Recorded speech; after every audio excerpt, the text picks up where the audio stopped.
Vous vous souvenez de la rixe à Murinet, à côté de Crépol, où on a dit c'est le retour de Crépol, il y a encore une rixe avec plein de victimes, etc.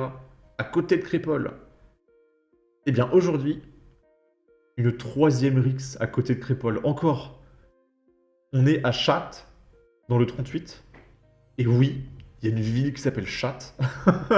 Il y a une personne qui s'est fait écraser par une voiture lors d'une rixe impliquant une quinzaine de personnes à la sortie d'une discothèque à quelques kilomètres du Murinet et de Crépol. Ça n'arrête pas. C'est fou. Écrasé, quoi.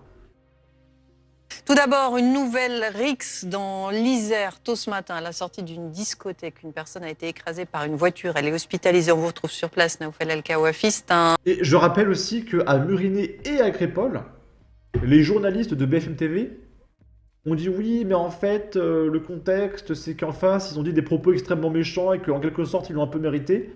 Donc, est-ce que demain, il va y avoir un reportage de BFM TV pour expliquer que le mec qui s'est fait écraser, bon, il a un peu cherché quand même, parce qu'il était quand même de droite, d'accord? affrontement où une quinzaine de personnes sont impliquées.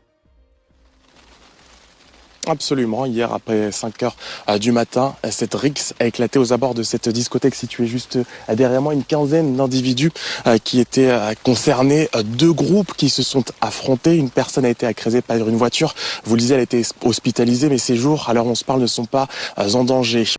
Ok, donc le mec n'est pas mort, il s'est fait écraser, il est en vie. Tant mieux pour lui. Mais du coup, vu qu'il est en vie, peut-être que... Alors là, les journalistes, ils vont se lâcher, hein. Vu qu'il est pas mort, c'est plus facile de dire, ouais, bah il a peut-être cherché en quelque sorte, etc. Parce que c'est moins indigne de souiller un vivant que de souiller un mort.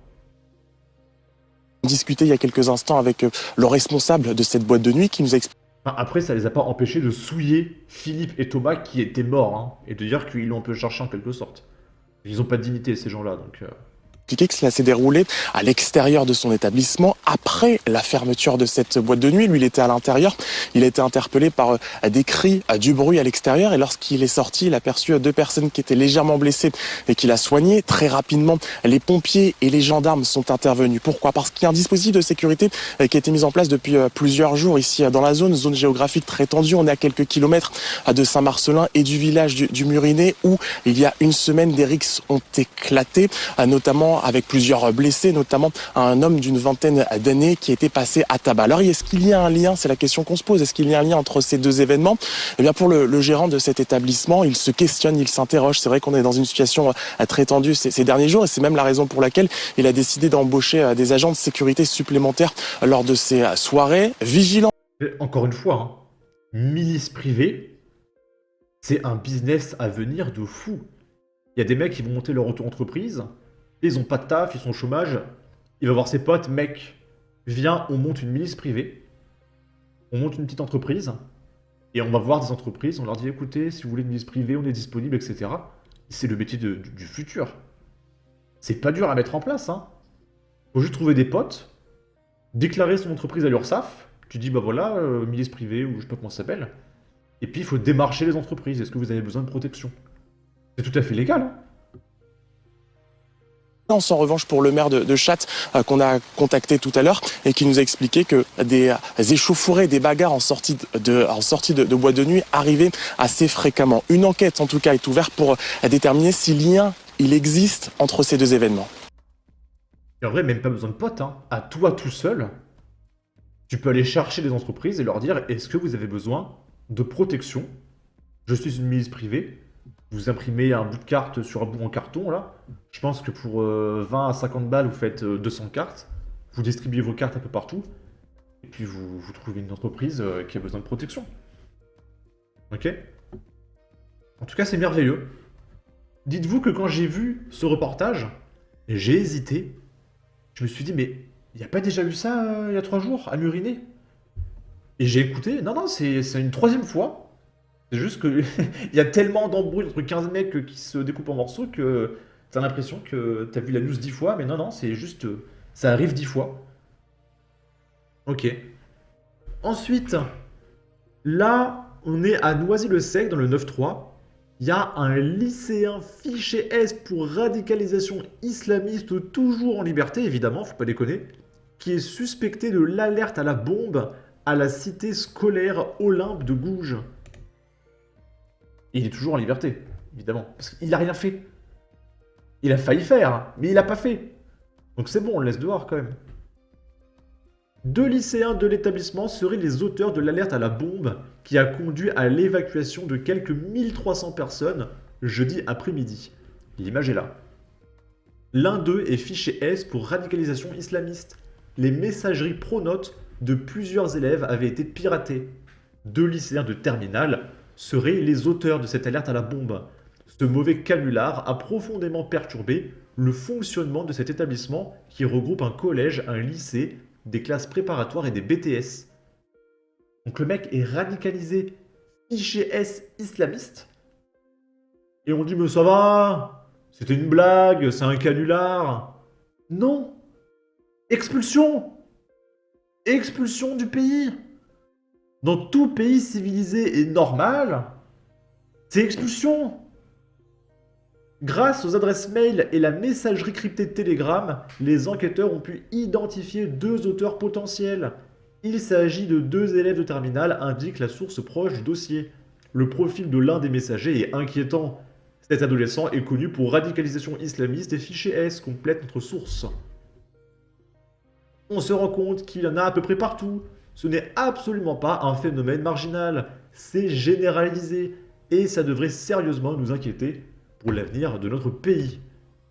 Et pour finir, c'est une news, un fait divers, qui ne saurait s'en rappeler, Roméo et Juliette. Je suis très inquiet pour le devenir des touristes qui viendront pour les JO à Marseille. Mohamed et Ayoub interpellés et condamnés après avoir dépouillé et frappé un homme en pleine rue. Parce que oui, pendant les JO, il y aura plein de riches. Et je peux vous dire que ça va être fantastique. 2 de ces agresseurs ont été interpellés et condamnés en audience de comparution immédiate. Je suis très inquiet pour le devenir des touristes qui viendront pour les JO à Marseille. C'est ainsi que M. Philippe Létienne, l'avocat de Sofiane, a démarré sa plaidoirie de partie civile. Il venait ce lundi matin réclamer justice pour ce chef d'entreprise venu de Salon de Provence à Marseille pour la soirée du 23 mai dernier et dépouillé vers 4 h du matin dans le quartier de l'Opéra. Alcoolisé, il venait de retirer 450 € en liquide quand un homme s'est approché et lui a demandé un peu d'argent. Désireux de lui venir en aide, Sofiane a sorti son portefeuille, aussitôt fauché par l'individu, parti en courant. Et c'est extrêmement dangereux de retirer du liquide en France. Regardez autour de vous, si vous voyez un mec suspect, vous retirez de l'argent une autre fois. C'est très compliqué.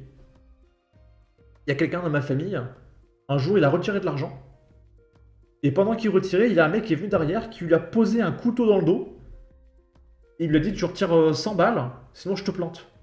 Et il était dans son dos, il voyait pas, donc pris de panique, ok, hop, il a retiré 100 balles, il a donné l'argent par derrière, et le mec il est parti, il a même pas pu voir sa tête. Ça c'est la France. Dans les minutes qui ont suivi, au dire de la victime, un groupe de jeunes à proximité puis un homme plus âgé lui ont successivement réclamé 150 et 50 € pour retrouver son voleur. La situation a ensuite dérapé. Sofiane a été frappé par plusieurs protagonistes avant que la police, qui avait capté la scène sur les caméras de sécurité, n'intervienne. La plupart des agresseurs en fuite n'avaient pas pu être identifiés. Mais lundi, au moins 2 d'entre eux étaient traduits en justice en audience de comparution immédiate. Mohamed et Ayoub, respectivement 18 et 22 ans, le premier libre, évidemment, et le second dans le box, encadré de policiers. Mohamed et Ayoub. Sinon, est-ce qu'il n'y aurait pas un lien entre immigration et délinquance? Plus ils en feront, plus ils seront rejetés. Peut-être qu'un jour les électeurs autochtones de LFI comprendront. Il faudrait d'ailleurs que cela n'arrive qu'aux électeurs de ceux qui favorisent le soutien et la venue des racailles. Mohamed et Ayoub, toujours et encore les mêmes.